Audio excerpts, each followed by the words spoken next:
قیامت کی ہولناکیاں بیان کی ہیں. تو میں کہہ رہا تھا کہ سائنسدانوں کو بعض دفعہ کسی چیز کی وجہ سمجھ میں نہیں آتی تو وہ پھر ایک رائے قائم کرتے ہیں. تو وہ رائے یہ نہیں ہوتی کسی دلیل کے بیس پہ نہیں ہوتی, وہ رائے یہ ہوتی ہے کہ بھائی کچھ سمجھ میں آ نہیں رہا تو ممکن ہے ایسا ہو گیا ہو. جیسے میں نے بتایا کہ جنگل میں کوئی شخص پیدا ہوا اور جنگل ہی میں رہا, اس کو پتہ ہی نہیں کہ میرے ماں باپ مجھے یہاں پیدا کر کے چلے گئے ہیں, اب اس کو سمجھ میں نہیں آئے گا میں کیسے آیا, تو کوئی رائے قائم کرے گا نا. تو 100 قسم کی رائے میں سے ایک رائے اس کو ایسی لگے گی شاید یہ والی زیادہ بہتر ہو, حالانکہ وہ غلط ہوگی بالکل. جب حقیقت سامنے آئے گی تو کچھ اور ہی نکلے گا, ایسی بات نکلے گی جہاں اس کا تصور بھی نہیں تھا. تو بالکل ایسے ہی ہے جیسے انسان اپنی پیدائش کیسے ہوئی یہ خود سے متعین نہیں کر سکتا جب تک وہ مشاہدہ نہ کر رہا ہو. تو ایسے ہی میرے بھائی اس کائنات کو پہلی دفعہ کس نے بنایا اور پھر یہ پروسیس ہو کے انسان کیسے وجود میں آئے, یہ سائنسدان قیامت تک بھی ریسرچ کرتے رہے نا, اس نتیجے تک پہنچ ہی نہیں سکتے. وہ مختلف تھیوریز پیش کر سکتے ہیں, جیسے ڈارون نے ایک تھیوری پیش کی, اس طرح کی اٹکل پچو سے کام لیں گے وہ. لیکن اگر ہم ماضی میں چلے جائیں اور مشاہدہ کر لیں تو لگے گا کہ یہ ہوا ہی کچھ اور ہے, جو ہم سمجھ رہے ہیں وہ نہیں ہے. تو وہ بات درست نکلے گی جو اللہ اس کے رسول نے بتائی ہے, بشرطے کہ رسول کا رسول ہونا ثابت ہو جائے, اللہ کا اللہ ہونا ثابت ہو جائے, تو وہ دوسرے دلائل سے ثابت ہے. محمد صلی اللہ علیہ وسلم کی نبوت جو ہے وہ تو اظہر من الشمس ہے, 2 اور 2 4 کی طرح ثابت ہے, اس پہ الگ دلائل ہیں, وہ میرا بھی ٹاپک نہیں ہے. تو جب یہ ثابت ہو گیا کہ محمد صلی اللہ علیہ وسلم اللہ کے سچے نبی ہیں اور آپ جو کلام لے کر آئے وہ خدا کا کلام ہے, وہ کلام بتا رہے کہ یہ خدا کا کلام ہے, یہ انسانوں کا کلام ہو نہیں سکتا. 1400 سال پہلے اگر انسان کوئی ایسی کتاب لکھتا نا, جو 1400 سال پہلے کے رائٹر کو دیکھ لو اور ان کی کتابوں کو دیکھ لو, کتنی لمبے لمبے پھینکو تھے اس زمانے کے لوگ. اس زمانے کے فلاسفر بھی ہمیں ملتے ہیں, ان کے نظریات کیا تھے, کوئی کہتا آسمان گول ہے, کوئی کہتا زمین ساکت ہے, کوئی کیا کہتا تھا, کوئی کیا کہتا تھا. تو اگر نبی صلی اللہ علیہ وسلم معاذ اللہ ایک فلاسفر ہوتے اور اپنے ہاتھ سے کتاب لکھ کے چلے گئے ہوتے, تو قرآن کہتا ہے لوجدوا فیہ اختلافا کثیرا, اس میں بہت اختلاف پاتے, اس کی آیتیں میچ ہی نہیں کر رہی ہوتی ہیں آپس میں, کیونکہ بغیر تحقیق کے باتیں ہوتی نا, تحقیق کے تو ذرائع تھے نہیں اس زمانے میں, تو بغیر تحقیق کے باتیں ہوتی. تو اس زمانے کے سائنسدانوں کی اور آج کے سائنسدانوں کے نظریات دیکھ لو, آپ کو اس زمانے کے سائنسدانوں کے نظریات لطیفے لگیں گے, ایسی لمبی لمبی پھینکی ہیں, کیونکہ کچھ پتہ ہی تو تھا ہی نہیں, تو ایسی ایک بات کر دی, تو بعد میں وہ سب چیزیں غلط ثابت ہوئی ہیں. لیکن قرآن میں ایک تھیوری ایسی نہیں ہے جو غلط ثابت ہو گئی ہو, جس کو سائنس نے 2 اور 2 4 کی طرح غلط ثابت کر دیا ہو. ایسی تو باتیں ہیں جو سائنسدان کہہ سکتے ہیں ہمیں علم نہیں ہے اس کا. مثال کے طور پر قرآن بار بار کہتا ہے 7 مضبوط آسمان بنائے ہم نے. کیا بنایا ہم نے؟ 7 مضبوط آسمان, اور ہر آسمان ایک مضبوط چھت کی طرح ہے, چھت کی طرح ہے. آپ کہہ سکتے ہیں سائنسدان کہتے ہیں کہ ہمیں تو نظر نہیں آئی, تو یہ تو سائنس کہہ سکتی ہے, ہم وہاں تک پہنچے نہیں ہیں. انکار کرنا جب ممکن ہوگا جب پوری کائنات کا خلائی سیارے چکر لگا کے آ جائیں, ٹھیک ہے نا, اور کہ یہ اتنی بڑی ٹوٹل کائنات ہے, اس کے بعد کچھ بھی نہیں ہے, تو اس میں تو ہمیں 7 آسمان اور چھت نظر نہیں آئی ہے. تو یہ تو یہاں سائنس خاموش ہے, بولے کہ ہمیں نظر نہیں آیا. تم کہ ہم نے, قرآن نے کب کہا کہ میں نے 7 مضبوط آسمان بنائے اور وہ تمام انسان اس کو دیکھ لیے, یا قیامت سے پہلے سائنسدان پہنچ جائیں گے, یہ تو اللہ نے کب کہا وہاں پہ. تو ایسی چیزیں تو بہت ہیں, یعنی کچھ ایسی چیزیں تو قرآن میں ہیں کہ جو سائنس کی پہنچ سے بالا تر ہیں. وہاں یہ کہہ سکتے ہیں ہمیں نہیں پتا. مثال کے طور پر بعض لوگ یہ اعتراض کرتے ہیں یار اتنی کہکشائیں, اربوں خربوں, اتنی بڑی بڑی, اتنی دور دور تک, کہ بعض ستاروں کی روشنی ہم تک پہنچ رہی ہے. وہ 300 سال پہلے ستارے یہاں سے جا چکے ہیں, وہ 300 کروڑوں سال میں ان کی روشنی یہاں تک پہنچی ہے, تو وہاں بھی آسمان نہیں ہے, تو پھر کہاں ہے؟ تو ہم ان سے کہیں گے کہ اگر 200 سال پہلے کوئی سائنسدان یہ دعویٰ کرتا کہ اتنی دور دور ستارے بھی ہیں, کہ جو ستاروں کی روشنی ہمیں نظر آ رہی ہے نا, یہ یہاں سے صدیوں پہلے موو کر چکے ہیں, تو کوئی مان لیتا یہ بات؟ 300 سال پہلے کے سائنسدان کہتے بھائی لمبی پھینکی ہے اس نے. وجہ کیا ہے کہ ان کا علم ناقص تھا. وہ کہتے کہ یار اتنی بڑی کائنات کیسے ہو سکتی ہے, اتنی بڑی کائنات کیسے ہو سکتی ہے. تو اسی طرح آج جو سائنسدان کہہ دیتے ہیں, کہتے نہیں ہیں لیکن فرض کر لو کہ اگر کوئی کہے کہ یار اتنا دور آسمان, اتنی کہکشائیں دیکھ لی, وہاں تو ہے نہیں آسمان, تو ہم کیا کہیں گے؟ یار 300 سال پہلے تو ہمیں یہ بہت بعید لگ رہا تھا کہ اتنی ساری کہکشائیں. سورج سے کروڑوں گنا بڑے سورج ہیں. کروڑوں کا مطلب پتہ ہے؟ میں جب کوئی ایسی سائنسی رپورٹ پڑھتا ہوں نا, تو یوں نہیں کہتا سورج سے 1 کروڑ, میں کہتا ہوں 1 سورج, پھر 1 اور سورج, پھر 1 اور, ایسے گننا شروع کرو. آپ کہو گے بھائی اتنا بڑا کوئی ستارہ نہیں ہو سکتا. سورج کے بارے میں کہتے ہیں نا 9 لاکھ گنا زمین سے بڑا ہے. آپ کو تو اتنی سی ٹکیا نظر آ رہی ہے, لیکن کیا کہتے ہیں لاکھوں گنا بڑا. کیا مطلب؟ کتنی بڑی زمین ہے, ایک زمین, پھر دوسری زمین, پھر تیسری زمین, پھر چوتھی زمین, پھر پانچویں زمین, پھر چھٹی. ایسی زمین کی تہیں سورج میں رکھنا شروع کرو نا تو لاکھوں زمینیں, 1 2 3 پھر 100 پھر 1000 پھر لاکھ پھر 1,00,001 پھر 1,02,000. او بھائی گننے میں ٹھیک ٹھاک ٹائم لگے گا. اس کے بعد جا کے سورج کا جو حجم ہے کمپلیٹ ہوگا. اور ایسے کروڑوں سورج, ایسے ستارے اس کائنات میں موجود ہیں, کروڑوں سورج کو آپ پیک کر کے اس ستارے کے برابر بن جائیں گے. وہ یہ کوئی سوچ سکتا تھا 300 سال پہلے؟ تو اسی طرح آج یہ سوچنا مشکل ہے بھائی وہ آسمان کہاں ہے جو اللہ نے چھت کی شکل میں بنایا. او بھائی تم تو پدی کیا پدی کا شوربہ, ٹھیک ہے نا, بہت بڑی کائنات ہے. تو جب اللہ نے کہہ دیا کہ میں نے 7 مضبوط خول بنا کے, پھر ایک آسمان ہے, پھر اس کے اوپر دوسرا, پتہ نہیں اس کا دونوں کا فاصلہ کتنا زیادہ ہے, ہمیں یہ بھی معلوم نہیں ہے. تو اتنی بڑی کائنات اللہ نے بنا دی. تو اگر اللہ کہہ رہا ہے بنا دی اور آپ کہہ رہے ہو میری کھوپڑی میں نہیں آ رہی, تو بھائی آپ کی کھوپڑی میں آ نہیں سکتی نا, کیونکہ اس کا آپ مشاہدہ, آپ تو ان خوردبینوں سے مشاہدہ کرو گے نا. تو یہ خوردبینیں تو ایک محدود حد تک جائیں گی, اس سے آگے یہ جا نہیں سکتی ہیں. تو جو ان محدود طاقتوں نے دیکھ لیا وہی اتنا زیادہ ہے. تو مان لو کہ جو اللہ نے بنایا ہے اوریجنل, جو سچی مچی میں, وہ کتنا بڑا ہوگا, وہ کتنا بڑا ہوگا. تبھی تو اللہ جب جنت کے نقشے کھینچتے ہیں نا تو لوگ مذاق اڑاتے ہیں نا, یار ایسی جنت اللہ نے کیسے بنا دی, وہ اتنے سال کی مسافت پہ ختم ہی نہیں ہو رہی اور ایسے ہو رہا. تو بھائی جب اللہ نے اس دنیا 2 ٹکے کی دنیا اور اس کائنات جو مادی ہے اس میں اتنا کچھ رکھا ہے, تو جنت تو جزاء بما کانوا یعملون, اعمال کا بدلہ ہے. وہ تو ہماری سوچ جہاں ختم ہوتی ہے نا اس سے اوپر جنت شروع ہوتی ہے. اس لیے میرے بھائی عقل مند وہی ہے جو اللہ کی باتوں پہ ایمان لا کے نا اللہ کو خوش کرنے میں لگ جائے, اور جو انہی چکروں میں لگا رہے گا نا. کل مجھے کسی نے بتایا ایک آدمی تھا مرتد ہو گیا, اس نے کہا کوئی خدا ودا نہیں ہے, اللہ ہی نہیں ہے, اس کو کیسے سمجھائے. میں نے کہا پاگل ہو گیا, اس کا دماغ کیا ہو گیا ہے.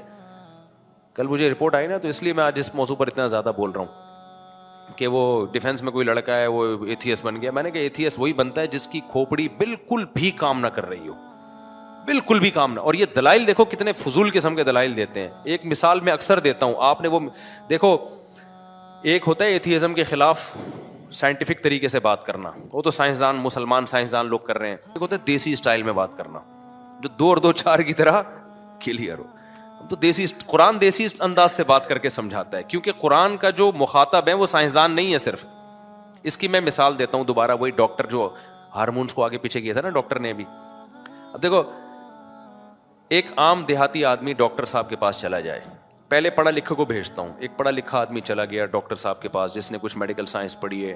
ڈاکٹر صاحب میں ڈپریشن میں آتا ہوں تو یہ ہوتا ہے, تو مجھے کون سی گولی کھانی ہے. ڈاکٹر اس کو میڈیکل سائنس میں وہی اس ٹرائل سے سمجھائے گا, دیکھیں جب ہمیں اسٹریس ہوتی ہے تو اسٹریس ہارمونس کیا ہوتے ہیں, اوپر جائے. جب ہم کوئی لطیفہ سنتے ہیں تو خوشی کے ہارمونس اوپر جاتے ہیں, تو وغیرہ وغیرہ کر کے سمجھائے گا نا. وہ سمجھ جائے گا, پڑھا لکھا آدمی ہے, کچھ ہوتے ہوں گے ہارمونس. لیکن بالکل ہی کوئی پینڈو دیہاتی چلا جائے, جیسے کہ یوٹیوب پہ لوگوں نے ڈاکٹروں کو بڑی گالیاں دی ہوئی ہوتی ہیں اکثر کہ ڈاکٹر صاحب کوئی آسان زبان میں سمجھاؤ کیا کرنا ہے. ڈاکٹر اصل میڈیکل ٹرمز استعمال کر رہے ہوتے ہیں نا. تو وہ اب وہ ڈاکٹر کہہ رہا ہے جی اسٹریس ہارمونز آپ کے جب یوں ہوتا ہے تو اوپر جاتے ہیں, پھر یہ والے ہارمونز. وہ کہہ رہی ہارمونز کیا بلا ہے ڈاکٹر صاحب, میری جب اسٹریس بڑھتی ہے تو کون صاحب اوپر جاتے ہیں. وہ سمجھ رہے ہو کہ ہارمونز ان کے کوئی کزن ہوں گے کہ جب اسٹریس ان کی بڑھتی ہے تو ہارمون اوپر والی منزل میں چلے جاتے ہیں. ہارمون صاحب کوئی انگریزوں کا نام بھی ہارمونز ہو سکتا ہے نا, اور ہو سکتا ہے کہ جب ڈاکٹر صاحب کو ٹینشن نہیں ہوتی تو ان کے کزن ہارمون ہوں گے, وہ فوراً کہاں جاتے ہیں, وہ تو یہی سمجھے گا نا. اس لیے کامیاب ڈاکٹر وہ ہے, اچھا ڈاکٹر وہ ہے جو لوگوں سے, لوگوں کے مینٹل لیول پہ آ کے بات کرے, وہ کامیاب ہے. یہ کمال نہیں ہے کہ آپ میڈیکل ٹرمز میں لوگوں کو سمجھا رہے ہو, اس سے آپ کی اسٹڈی اور ایجوکیشن کا بھرم تو لوگوں پہ بیٹھ جائے گا, لیکن آپ کی تحقیق سے فائدہ مخصوص لوگ اٹھائیں گے, عام لوگ بولو نہیں اٹھائیں گے. تو ہمارے کچھ لوگ ایتھیزم کے خلاف کام کر رہے ہیں, چونکہ ان کا مخاطب ہی پڑھا لکھا طبقہ ہے. تو پڑھے لکھے طبقے میں وہ انہی کی سائنسدانوں کی کتابیں پڑھ کے انہی کی ٹرمز استعمال کر کے ان کو سمجھا رہے ہیں. ادھر یو ایس اے میں ایک مفتی عثمان صاحب ہوتے ہیں, مفتی یاسر صاحب, وہ بڑا اچھا کام کر رہی تھی, وہ کافی ان کے پاس بھی ماشاءاللہ مضبوط نالج ہے. لیکن ایک انداز ہے قرآن مجید کا, کیونکہ قرآن کا مخاطب صرف سائنسدان نہیں ہے, سائنسدان تو دنیا میں بہت تھوڑے ہیں نا. قرآن کا مخاطب ہر شخص ہے, عرب کے بدو بھی ہیں اس میں, بالکل جو لکھنا پڑھنا الف اور با کا فرق نہیں جانتے تھے, اے بی سی ڈی نہیں جانتے تھے وہ. تو قرآن کا مخاطب ہر طبقہ ہے, اس میں سائنسدان بھی آ رہے ہیں اور اس میں ان پڑھ لوگ بھی آ رہے ہیں. تو قرآن جو ایتھیزم کے خلاف بات کرتا ہے وہ 2 اور 2 4 کی طرح ایسی آسان مثالیں دیتا ہے کہ اس کے لیے آپ کو ڈاروین کی تھیوری بہت اچھے طریقے سے پڑھے ہوئے ہونے کی ضرورت نہیں ہے. وہ ہر ایک اس کا مخاطب ہے. وہ مثال دیتا ہے افلا ينظرون الى الابل كيف خلقت. ابے بھائی یہ اونٹ کیسے بن گیا, صحیح ہے نا. اب ڈاروین سے آپ جا کے پوچھو گے نا ڈاروین کیا ہے ایکچولی, لیکن جب آپ کی جو نیچر کی آواز ہوگی بولو گے بھائی یہ ریگستان کے لیے اتنا خوبصورت جانور, فطرت کو اتنی سمجھ تھی یار. بندر اور یہ جو مختلف جرثومے ہیں ترقی کرتے کرتے ریت میں اس کے پاؤں نہیں دھستے, ایسا فلیٹ بنا دیا اس کو. تو اسی کے فلیٹ فٹ کیوں ہیں, جو فلیٹ فٹ والا آرمی میں بھرتی نہیں ہو سکتا لیکن ریت میں بھی نہیں چل, ریت میں فلیٹ فٹ والا ہی چلے گا, ٹھیک ہے نا. اونٹ کے اللہ نے کیا بنا دیے, تلوے بالکل پلین کر دیے, اور اس کی گردن اتنی لمبی, کانٹے کھا سکتا ہے وہ, ہر جانور کانٹے نہیں کھا سکتا. پانی اسٹور کر لیتا ہے کیونکہ ریگستان میں پانی نہیں ہے. پھر پانی کی خوشبو بہت دور سے سونگ لیتا ہے کیونکہ ریگستان میں پانی کم اور دور دور, تو چشمے وشمے تو ہے نہیں ریگستان میں, تو پانی کو سونگنے کی صلاحیت رکھ دی جو کسی جانور میں نہیں ہے. پھر خوراک ریگستان میں بہت کم ہوتی ہے, تو اللہ نے کہا کوئی مسئلہ نہیں ہے, تیری خوراک کے میں نے ذخیرے بنا دیے, چند دن کھائے گا, کئی ہفتوں بھوکا رہے گا وہ. ایک ایک چیز اس کی ایسے مینٹین کی ہے کہ باقاعدہ ڈینٹنگ پینٹنگ کا, جیسے بڑی کمپنی آپ سے پوچھ رہی ہو بھائی آپ کو جو گاڑی چاہیے سرد علاقوں کے لیے چاہیے یا گرم علاقوں کے لیے. آپ نے کہا بھائی میری گاڑی جو ہے نا کراچی جو جیکب آباد کی گرمی میں چلانی, تو پھر کمپنی اس حساب سے ٹائر بنائے گی, انجن کو اسی حساب سے رکھے گی کہ گرم نہ ہو جلدی, ہر چیز اسی حساب سے بنائے گی نا. اب میں نے ایک فریج لے لیا, وہ پتا چلا وہ یورپ اور ٹھنڈے علاقوں کا فریج ہے, وہ یہاں چل ہی نہیں سکتا. تو ہوتا ہے نا ایسے, بھائی وہاں کی مشینری یہاں نہیں چلتی, یہاں کی وہاں نہیں چلتی. جو بھی مشینیں لوگ سائنسدان بناتے ہیں یا کوئی بھی, وہ وہاں کے علاقے کے لحاظ سے, خود بخود تھوڑی ہوتی ہیں چیزیں. اللہ نے اونٹ کو جو بنایا ہے بالکل ریگستان کے حساب سے, ایک ایک چیز اس کی آنکھوں کو ایسے بنایا کہ اس میں ریت پھنستی نہیں ہے, ریت کے طوفانوں کا اونٹ پہ اثر نہیں ہوتا, کیونکہ اللہ نے ریگستانوں میں بھی انسانوں کو بسانا تھا, سفر کرنا تھا, دنیا آباد کرنی تھی. تو یار یہ کیا بات ہے یار, ہر جگہ کے لحاظ سے جانور پیدا ہو رہے ہیں. تو اللہ میاں نے بہت لمبی چوڑی تقریریں نہیں کی ہیں ڈاروین کو سمجھانے اور ان جیسے لوگوں کو. اللہ میاں نے کہا افلا دیکھتے نہیں کیسے بن گیا بھائی, ٹھیک ہے نا. ام خلقوا من غیر شیء ام هم الخالقون, خود سے بنے ہو یا تم نے خود اپنے آپ کو بنایا ہے. ظاہر ہے نہ خود سے بنے ہیں نہ ہم نے اپنے آپ کو بنایا, تو خود سے تو بن نہیں سکتے. 2 اور 2 4 کی طرح بات ہے, تو کوئی اور ذات ہے جس نے ہمیں بنایا ہے. تو یہ انداز ہے آسان. پھر قرآن کہتا ہے انظروا الی ثمرہ, انار کے پکنے کے عمل کو دیکھو کیسے پکتا ہے, مٹی پانی گارے کے ملاپ سے کیسے خوبصورت دانے وجود میں آ جاتے ہیں. یہ سافٹ ویئر اس میں خود بخود انسٹال ہو گئے. فالق الحب والنوى, دانے اور گٹھلی کو پھاڑ کے تناور درخت بناتا ہے, پھر وہ درخت بڑا ہوتا ہے, دوبارہ اس میں وہی گٹھلیاں پیدا ہو جاتی ہیں. یہ جو سائیکل ہے, یہ چکر, یہ کیسے سافٹ ویئر گٹھلی میں چلے گا یار. آٹومیٹیکلی چکر خود بخود ہوتا تو ایک جگہ آ کے تباہ ہو جاتا, رک کے ختم ہو جاتا. نہیں آ رہی بات میرا خیال ہے سمجھ میں. خود بخود جو چیزیں ہوتی ہیں ایک پروسیس سے جا کے ختم ہو جاتی ہیں نا, یہ ختم تھوڑی ہو رہا ہے, تو پورا سائیکل چل رہا ہے, ایک پورا سسٹم بنایا ہے. تو اسی طرح میں یہ جو قرآن سادہ مثالیں دیتا ہے نا, ایسے ہی میں بھی دیسی مثالیں دیتا ہوں. ایک میں نے جو بھی ایتھیسٹ ہو جائے نا, دیکھو جو ایتھیسٹ ہوتے ہیں نا ان کی بہت ساری وجوہات ہوتی ہیں, جو خدا کے منکر ہوتے ہیں. ایک وجہ تو کوئی ٹینشن ہوتی ہے, وہ وجہ دلیل نہیں ہوتی. ان کے لیے دنیا میں مشکلات اور غم بہت آ رہے ہوتے ہیں, وہ دعائیں قبول نہیں ہو رہی ہوتی, تو کہتے ہیں خدا ہوتا تو میری مشکلات حل کرتا. وہ اس بیس پہ خدا کا انکار. ایسے بھی بہت سے لوگ ہیں دنیا میں. ایک جرمن سے خاتون آئی, ملحد تھی, ایتھیسٹ تھی, ہمارے دوست میں لانے کے لیے لے کر آئے. کمال کی بات ہے, اس کو دوپٹہ پہنا دیا انگریز عورت کو. مفتی صاحب سے ملنے جا رہی, دوپٹہ پہنو, بڑی تمیز سے نا دوپٹے پہن کے. انگریز عورتیں دوپٹے میں عجیب سی لگ رہی, لگ رہا تو مذاق کر رہی ہیں ہمارے ساتھ, کیونکہ ان کے دوپٹے 100 سال پہلے اتر چکے ہیں. اب دوپٹہ لگتا ہے کہ عجیب سا ہی لگ رہا ہوتا ہے ان کے اوپر. خیر وہ دوپٹے میں آئی, اللہ اس کو جزائے خیر دے. تو اس نے وہ خدا کی منکر تھی. کیوں؟ اس نے کہا کہ میں بچپن میں گاڈ نے مجھ سے میری ماں چھین لی, مجھے ماں کی ضرورت تھی, بچپن میں میری ماں مر گئی, تو اس غضب میں اس نے کہا میں نہیں مانتی اللہ کو, خدا کو نہیں مانتی, یہ ظلم کیا میرے ساتھ, جاؤ ہم بھی نہیں مانتے. تو ایسی فضول بات نا. خیر اس کو تو جو میں نے جواب دینا تھا دے دیا. لیکن یہ بھی ہوتا ہے ہمارے یہاں بہت سے لوگ جب ان کے مسائل پورے نہیں ہوتے, تمنائیں پوری نہیں ہوتی, آرزویں پوری نہیں ہوتی, کہتے کہاں ہے اللہ, میری تو شادی وہاں ہو نہیں رہی جہاں میں چاہ رہا تھا. یہ ہے, ان بیسس پہ بہت سے لوگوں نے خدا کا انکار کیا.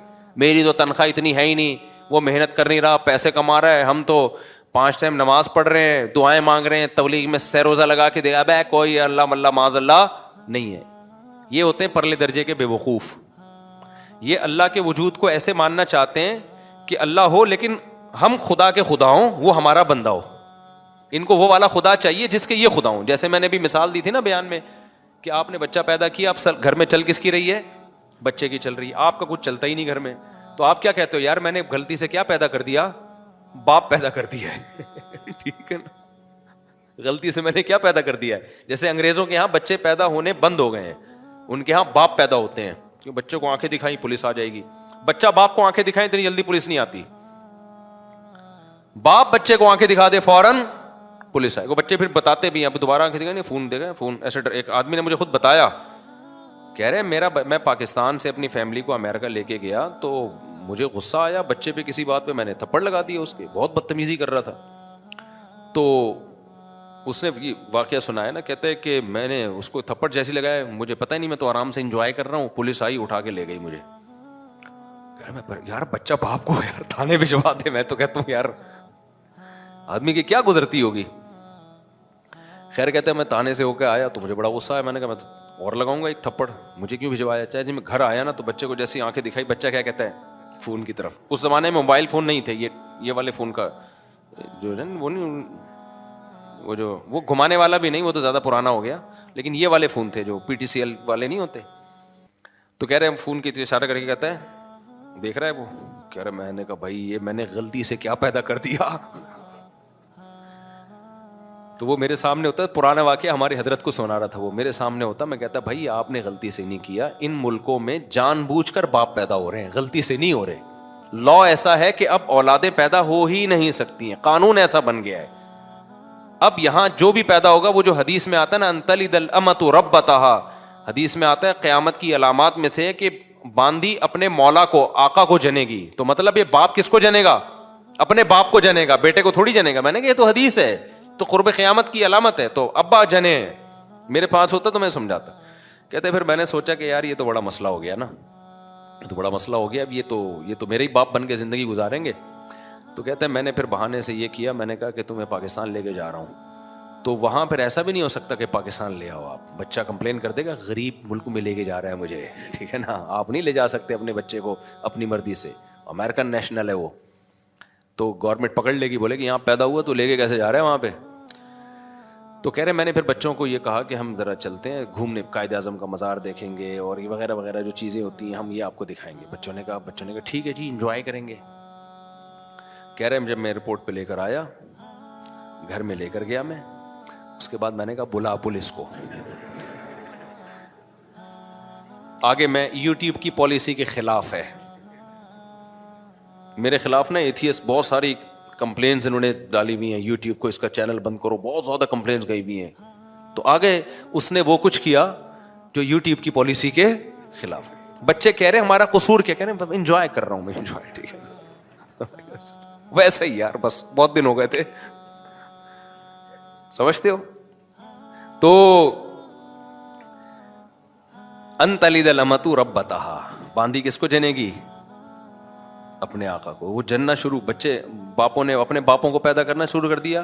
تو میں یہ مثال کس پہ دے رہا تھا, پھر دائیں بائیں بیان چلا جاتا ہے یار, کہاں لے کے چلتے ہیں بیان. یہ مثال کس پہ آئی ہے, وہ بتا رہے. ہاں وہ بہت بہترین مثال, میں شکر ہے آپ نے یاد دلا دی, جزاک اللہ. تو میں مثال یہ دے رہا تھا کہ جو لوگ یہ کہتے ہیں نا ہم ٹینشن میں ہمارے اللہ نے یہ بھی نہیں کیا یہ بھی نہیں کیا, تو اللہ کہتے ہیں ایسے اللہ کو ماننے کا فائدہ, وہ اللہ کا انکار کر دیتے ہیں اس بیس پہ, یار اللہ ہمارے کام تو بنا نہیں رہا, جہاں میں شادی کرنا چاہ رہا ہوں وہاں شادی نہیں ہو رہی, اور جہاں میں پیسے اتنے کمانا چاہ رہا ہوں جاب نہیں مل رہی, غربت مہنگائی میں خرچے پورے نہیں ہو رہے, تو دعائیں مانگ کے دیکھ لی دعائیں پوری نہیں ہو رہی, تو میں نہیں مانتا ہے معاذ اللہ ایسے اللہ کو. اس طرح کے بہت لوگ ہیں. بھائی بات یہ ہے کہ جب آپ اللہ کو مان رہے ہو نا, تو اللہ کا مطلب پتہ ہے کیا ہے, کہ چلے گی اس کی, چلے گی آپ کی نہیں. اللہ کہتے ہیں ایسے والے اللہ کو مانو, ایسے والے اللہ. جب اللہ کی چلے گی تو اللہ چاہے گا تو آپ کی مرضی کی ہو جائے گی شادی, نہیں چاہے گا تو نہیں ہوگی. اللہ چاہے گا تو آپ کو آپ کی مرضی کی جاب مل جائے گی, نہیں چاہے گا تو نہیں ملے گی.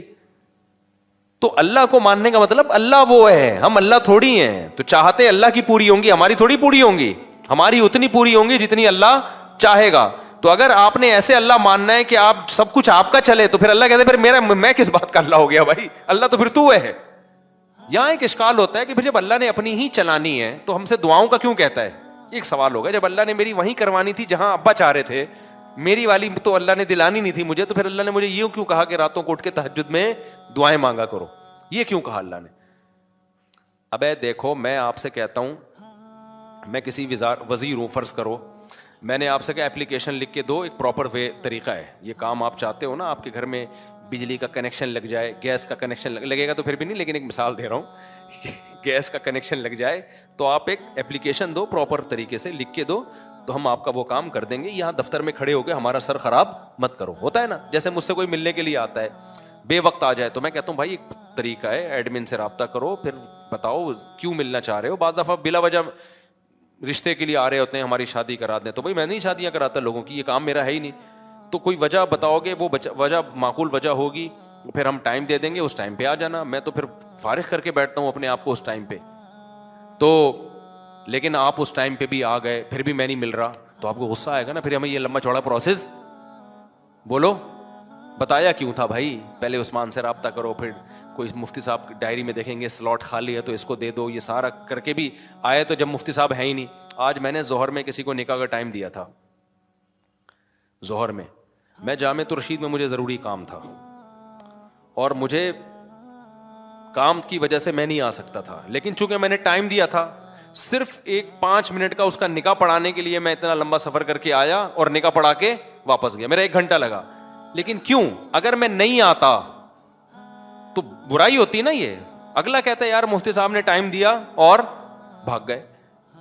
حالانکہ مجھے بہت مشکل ہوئی تھی وہ نکاح پڑھانے, لیکن میں نے کہا یار یا تو ٹائم نہیں دیتے, دیا ہے تو اب اس کو پورا کرنا ہے, یا تو 1 ہفتہ پہلے مجھے پتا چل جاتا نا میری تو میں 1 ہفتہ پہلے وہ کینسل کر دیتا. لیکن عین وقت پہ کینسل کرنا غیر اخلاقی حرکت ہے, الا یہ کہ کوئی بہت ہی ایمرجنسی ہو جائے. تو ایسی اتنی بہت ایمرجنسی نہیں تھی. کتنا ٹائم میں نے 5 منٹ کے کام کے لیے اپنا برباد کیا, 1 گھنٹہ برباد. اس سینس میں نہیں کہ وہ واقعی برباد, لیکن ظاہری لحاظ سے تو برباد ہی ہوا نا. لیکن بات یہ ہے کہ جب ایک عام آدمی اس کا خیال کر رہا ہے کہ جب کسی کو ٹائم دیا ہو تو بھائی پورا کرنا ہے, اللہ یہ کہ ایمرجنسی ہو جائے, ایک پروسیس رکھا ہے, جب آپ اس پروسیس کو پورا کرو گے تو پھر تو ٹائم دینا ہے. تو اللہ میاں نے بھی جب یہ کہہ دیا کہ بھائی ایسے ہی نہیں بلکہ باقاعدہ دعا مانگو, 2 رکعت پڑھو, ہاتھ اٹھاؤ, گڑ گڑاؤ, مجھ سے مانگو میں دیتا ہوں. ہم نے سارا پروسیس پورا کر لیا, پھر بھی اللہ دے نہیں رہا. اس کی کہیں اور ہو گئی, اس کے بچے ہم کو ماموں کہہ رہے ہیں. پھر آدمی کو غصہ آتا ہے, یار یہ ایتھیسٹ لوگ بہت سے یہی کہتے ہیں کہ پھر بولا کیوں تھا دعائیں مانگو, جب گورنمنٹ ہمیں کہتی ہے اپلیکیشن لکھ کے دو اور جب تمہارا نمبر آئے گا تو اس اپلیکیشن پہ غور ہوگا تو ہم یہ تمہارا نلکا لگوا دیں گے. جب گورنمنٹ نلکا نہیں لگاتی ہم گورنمنٹ پہ لعنتیں بھیج رہے ہوتے ہیں, یار ہمارے گٹر کے ڈھکن کی 50 درخواستیں ہم نے جمع کرا دی ہیں, گٹر کا ڈھکن نہیں لگ رہا, کرپٹ حکومت ہے, یہ ہے وہ ہے. تو یہی ہوتا ہے, پھر ہم حکومت کا انکار کر دیتے ہیں, بغاوت پہ آتے ہیں. تو ہم اللہ میاں بھی ہمیں کہا کہ ادعونی استجب لکم, دعائیں مانگو میں تمہاری دعاؤں کو سنوں گا, تمہاری پکار کا جواب دوں گا. سب جوتے کا تسمہ بھی مانگنا ہو وہ بھی ٹوٹ جائے تو مجھ سے مانگو. تو اللہ یہ تو جوتے کے تسمے مجھ سے مانگو, اور ہم جناب تجھ سے ضروری چیزیں مانگ رہے ہیں. روٹی تو ضروری ہے, روزگار ضروری ہے, اور غریبوں کو کتنی گالیاں آج کل فیس بک پہ پڑ رہی ہیں. تو اللہ یہ تو اب یہ تو ہم نے سروزہ بھی لگا لی, حج کر کے دعائیں مانگ لی, بیت اللہ کے غلاف کو پکڑ کے جتنا ایکسٹریم لیول پہ ہم جا سکتے تھے نا چلے گئے. عمرے پہ گئے, وہاں ہم نے بیت اللہ کے غلاف کو پکڑ کے دعائیں مانگی, مگر پھر بھی ہمیں ماموں کے علاوہ کوئی لفظ نہیں ملا. بہت سے لوگ اس چکر میں ایتھیسٹ ہوتے ہیں کہ یار یہ کوئی خدا ودا معاذ اللہ نہیں ہے, ہوتا تو کچھ تو اس کو ترس آتا نا ہمارے اوپر.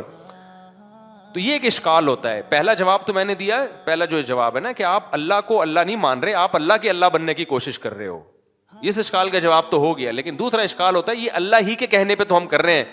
خوب سمجھ لو, اللہ نے جو کہا ہے نا کہ مجھ سے دعائیں مانگو تو میں تمہاری حاجات کو پورا کروں گا, تو دنیا میں تو جب ہم کسی کو کہتے ہیں نا کہ میں حاجات کو پورا کروں گا، تو ایمان بالغیب والا معاملہ نہیں ہوتا، نہ سامنے والے پر لازم ہے کہ ہم پر ایمان لے کر آئے، لہذا ہم اس کی حاجت پورا نہ کریں تو قابل ملامت ہیں.